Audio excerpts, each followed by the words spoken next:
Assalamualaikum warahmatullahi wabarakatuh. Bertemu lagi dengan Mang Amsi dari Syariah Saham. Di video kali ini kita akan mencoba membahas 3 saham IPO yang akan listing di minggu ini dan juga di bulan Juni. Dan seperti pertanyaan teman-teman, apakah 3 saham ini kemungkinan masuk efek syariah? Di video ini kita akan mencoba membahas ketiga saham tersebut.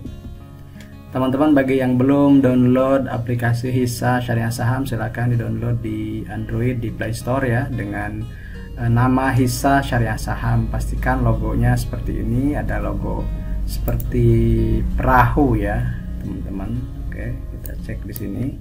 Nah, seperti ini. Kemudian ini adalah linknya untuk bisa downloadnya juga. Di situ kita bisa mengecek saham ini apakah syariah atau bukan berdasarkan rasio keuangan yang sudah ditentukan oleh DSN MUI dan juga OJK. Alhamdulillah untuk Hisa ini kita sudah mendapat izin dari Kemkominfo juga ya.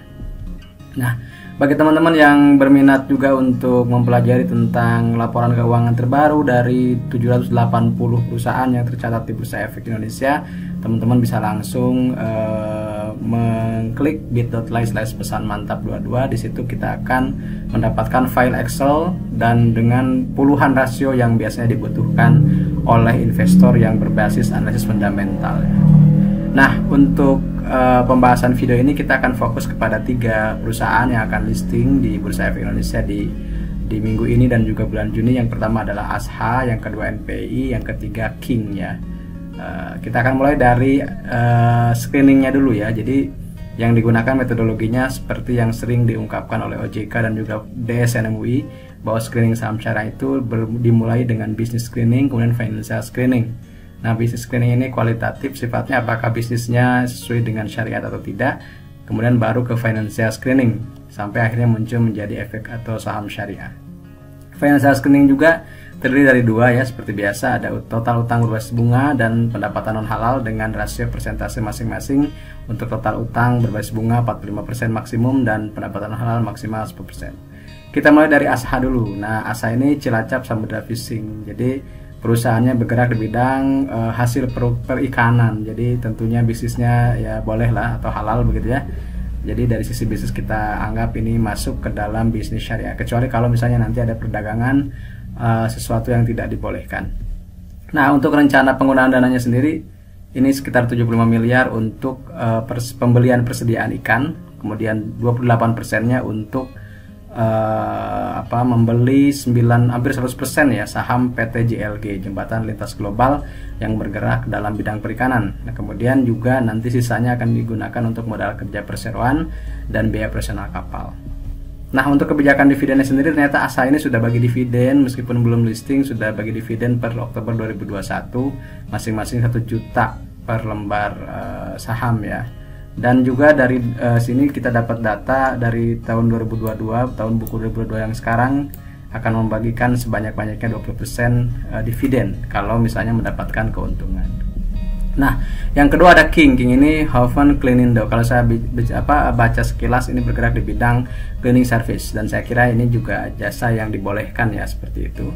Secara bisnisnya boleh. Kemudian untuk penggunaan dananya sendiri sekitar 32% untuk membayar utang ke BCA dan CMB Niaga. Kemudian 6,4% itu meningkatkan penyertaan saham di perusahaan anak yaitu Hopman Parkindo. Mungkin ini di bidang parkir ya. Ya seperti itu. Kemudian juga ada 61%-nya untuk modal kerja. Jadi ini juga bagus ya, 60% lebih untuk untuk modal kerja. Yang terakhir adalah Mandiri Mineral Perkasa atau NPI. Ini juga perusahaan di bidang pertambangan dan penggalian. Jadi ini juga kemungkinan bisnisnya masuk ke dalam bisnis yang diperbolehkan.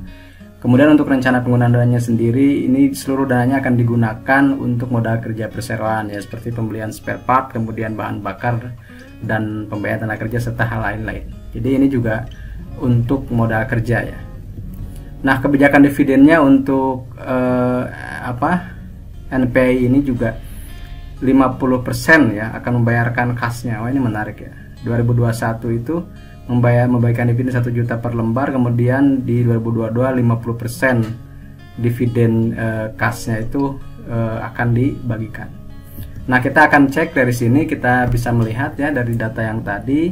Teman-teman boleh perhatikan untuk ASH itu utang berbasis bunga, pendapatan halalnya itu masih masuk ke dalam yang diperbolehkan ya, yaitu 0,8 dan 0,25. Kemudian untuk King juga ini ada di ambang batas sebenarnya ya, 44,77, tapi kita lihat nanti apakah masuk atau tidak.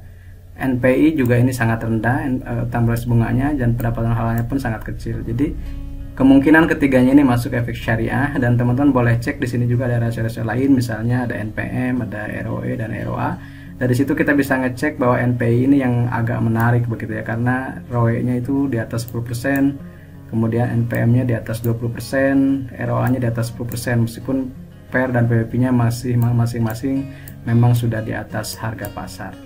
Sekali lagi ini adalah disclaimer on, teman-teman wajib mempelajari kembali apa yang disampaikan oleh saya. Tapi setidaknya dari sini kita bisa mengecek bahwa 3 saham ini kemungkinan masuk efek syariah ya. Nanti kita cek lagi dari OJK dan DSM UI. Terima kasih sudah menyimak video kali ini. Terima kasih juga atas perhatian teman-teman. Sampai jumpa di video berikutnya. Saya Maamsi dari Syariah Saham. Assalamualaikum warahmatullahi wabarakatuh.